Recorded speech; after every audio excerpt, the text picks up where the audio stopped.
एक शाम प्राची टीवी पर सीरियल देख रही होती है। तभी उसकी सास वहां आती है। अरे सीरियल में तो ऐसे मग्न है जैसे आज रात का खाना पड़ोसी आकर बनाएंगे। मुझे पता ही नहीं था आपने अपने बेटे की शादी पड़ोस में भी की हुई है। हैं? मतलब? मतलब इस घर में सारा काम बहू ही करती है, आप तो सिर्फ खर्राटे मारती हैं। अच्छा जी, फिलहाल तो तुम आराम फरमा रही हो, चलो जाओ, ये मेरे टीवी देखने का समय है। आहा, इसीलिए मुझे भगाया जा रहा है। सॉरी, अब तो बिल्कुल नहीं जाऊंगी। प्राची की इस बात पर दोनों सास बहू के बीच टीवी रिमोट के पीछे बच्चों जैसे छीना झपटी शुरू हो जाती है, जिसके बीच श्लोक भी काम से घर वापस आ जाता है। आज मेरी चूहे बिल्ली की जोड़ी किस बात पर झगड़ रही है? अरे तेरे बीवी मुझे टीवी ही नहीं देखने दे रही। अरे तुम्हारी मम्मी मुझे खाना बनाने के लिए फोर्स कर रही है। अरे वाह, ऐसे बेतुके रीजन पर तो बच्चे भी झगड़ा नहीं करते।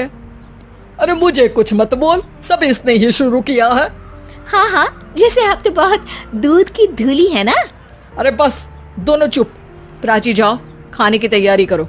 और माँ तुम छोड़ो, तुम्हें क्या बोलूं, शांति से अपना सीरियल देखो, मुझे दोबारा लड़ने की आवाज सुनाई नहीं देनी चाहिए।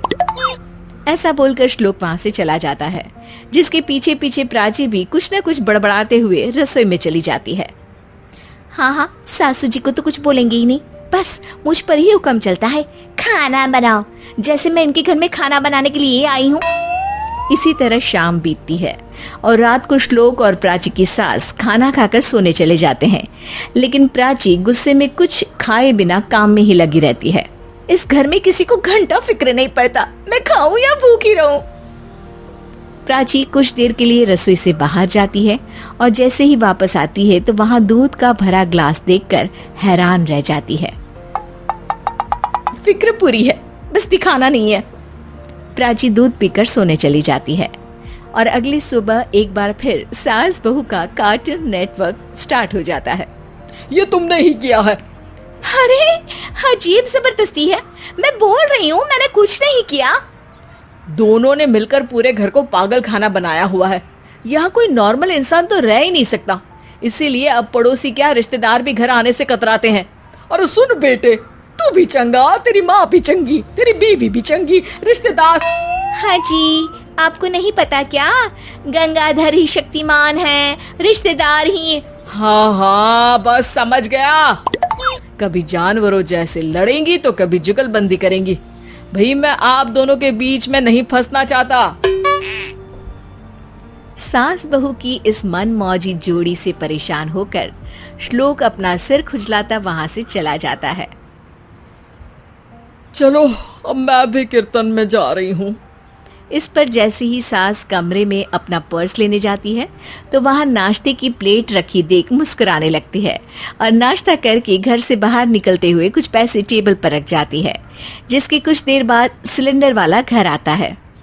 ओ मुरी मैया, मैं सिलेंडर के बारे में तो बिल्कुल भूल ही गई थी। घर खर्च के सारे पैसे भी मम्मी के पास है और श्लोक से बोला तो उल्टा 4 बात सुनाएंगे। प्राची ये सोच ही रही होती है कि अचानक उसका चेहरा चमक उठता है और वो घर में आकर इधर उधर देखने लगती है। तभी उसकी नजर टेबल पर रखे पैसों पर पड़ती है, जिन्हें वो सिलेंडर वाले को दे देती है। ये सब श्लोक देख लेता है। अच्छा बेटे, इतना बड़ा घोटाला, सबके सामने मैं तेरी दुश्मन और पीठ पीछे तेरी मेरी यारी। इस पर श्लोक एक प्लान बनाता है और शाम को सब एक साथ बैठे होने पर बोलने लगता है। माँ, तुम दोनों की बहुत लड़ाई होती है, इसलिए मैं सोच रहा हूँ कि प्राची को उसके घर छोड़ाऊं, इससे वो भी खुश रहेगी और तुम भी। अचानक श्लोक की ये बात सुनकर सास बहू शौक से उसकी तरफ देखती हैं। अरे ऐसे कैसे घर छोड़ाओगे, मुझे कहीं नहीं जाना। अरे तुमने बोला नहीं पर मैंने सुन लिया, तुम्हें मम्मी के साथ रहना अच्छा नहीं लगता, मुझे पता है। अरे वाह, अरे जब बहू खुद कुछ काम बोले तो वो तुझे सुनता नहीं, और अब जो इसने बोला ही नहीं वो तू समझ गया। जब उसे नहीं जाना तो फिर जबरदस्ती क्यों कर रहा है? अच्छा, फिर आपको मौसी के घर छोड़ाता हूँ, बस अब आप दोनों एक घर में एक छत के नीचे नहीं रह सकती। मैं इस टॉम एंड जेरी की जोड़ी को और नहीं झेल सकता। है? ऐसे कैसे नहीं रह सकते? तुम्हें इतनी दिक्कत है तो तुम्हारा बोरिया बिस्तर पैक कर देती हूँ, लेकिन मम्मी जी कहीं नहीं जाएंगी। बिल्कुल यही सुनना था मुझे। अगर दोनों में इतना ही प्यार है फिर हर वक्त ये लड़ाई का नाटक क्यों करती हो? देखा मैंने कैसे माँ किचन में दूध रखती है और तुम उनके लिए कमरे में नाश्ता रखती हो, और कैसे वो पहले ही तुम्हारी दिक्कत समझकर घर में पैसे रखकर बाहर जाती है। अरे भाई, इतना ड्रामा तो डेली सोप में भी नहीं होता जितना तुम दोनों ने इस घर में फैलाया हुआ है। तू हमें टॉम एंड जेरी बोलता है ना, तो याद कर वो दोनों भी एक दूसरे को बाहर वालों की बुरी नजर से बचाने के लिए हमेशा सबके सामने लड़ते थे, लेकिन अकेले में दिक्कत के समय मदद भी तो करते थे। बस हमारा रिश्ता भी कुछ ऐसा ही है। और वैसे भी अगर सास बहू में तू मैं नहीं होती तो दुनिया वालों को कहानियां कैसे मिलेंगी?